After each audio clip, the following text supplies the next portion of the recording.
殘疾人士比較脆弱，需要持續嘅保護同照顧。唔少人覺得殘疾人士喺成長過程入面會養成依賴人哋嘅習慣，係咪真嘅呢？不如我哋一齊睇下以下嘅故事啦。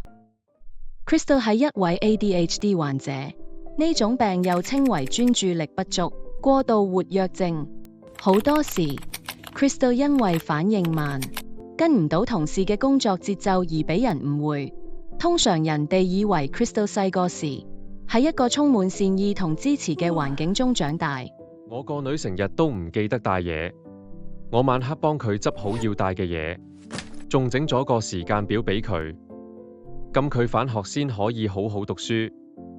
因為 Crystal 要人幫手先搞得掂啲日常嘅嘢，人哋就覺得佢到處俾人保護，所以自己一個面對生活嘅時候就唔識應付。但實際上喺學校，當佢坐唔定或者集中唔到精神嗰陣，老師同同學會將佢貼上懶惰等負面嘅標籤。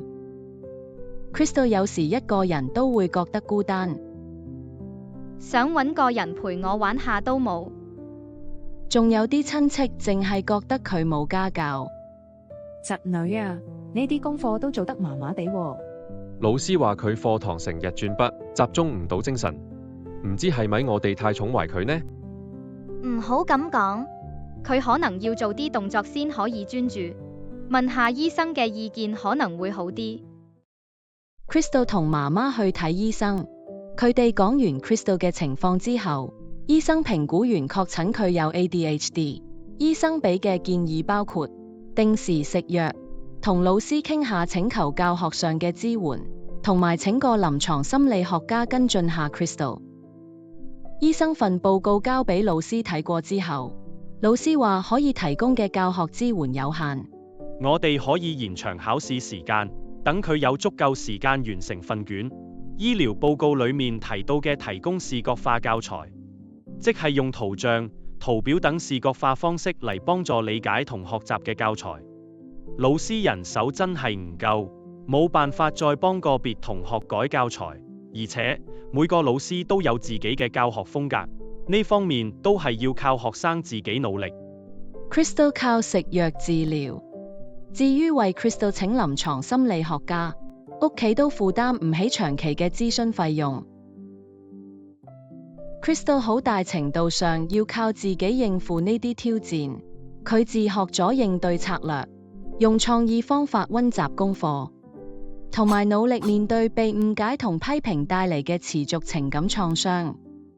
成年之後， Crystal 喺工作上亦都遇到類似嘅假設，同事覺得佢成世人一定係受人庇護，或者過分依賴人幫手。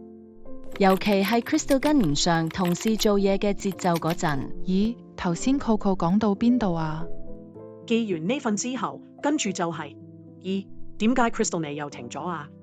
我好似記漏咗啲嘢，要你幫手睇睇喎。做嘢跟唔上，平時分啲俾你嘅任務成日又唔記得做，你咁樣點適應得到社會啊？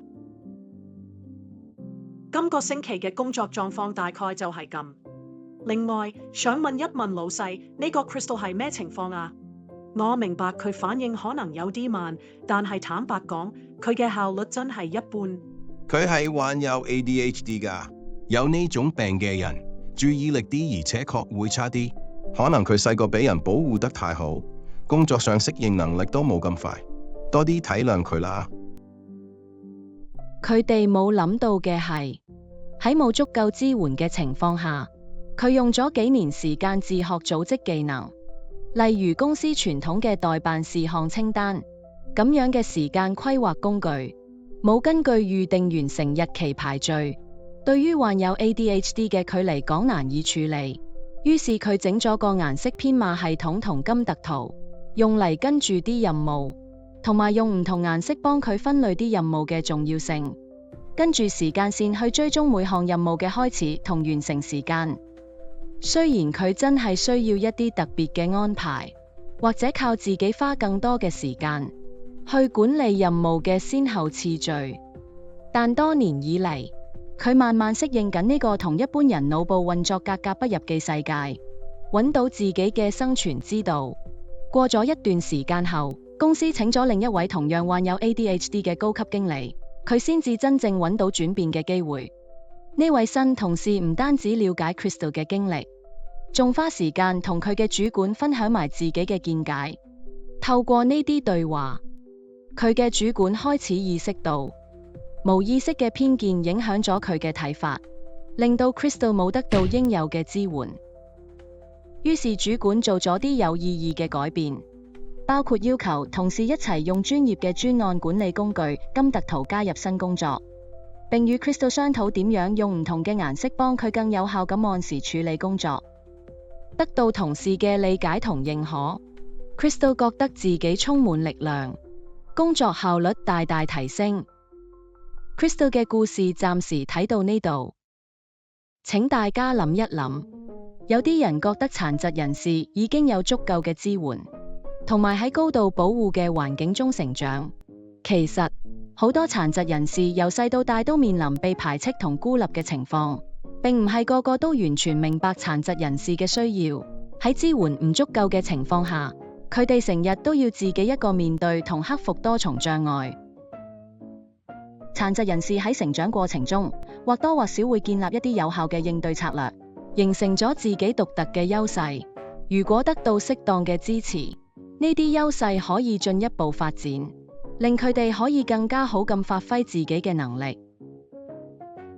而家不如我哋一齊嚟反思一下，無意識偏見嘅假設會點樣影響我哋對殘疾人士真實需要嘅理解呢？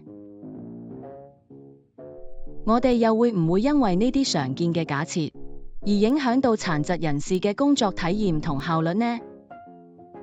你或你身邊嘅朋友對殘疾人士會唔會仲有其他無意識嘅偏見呢？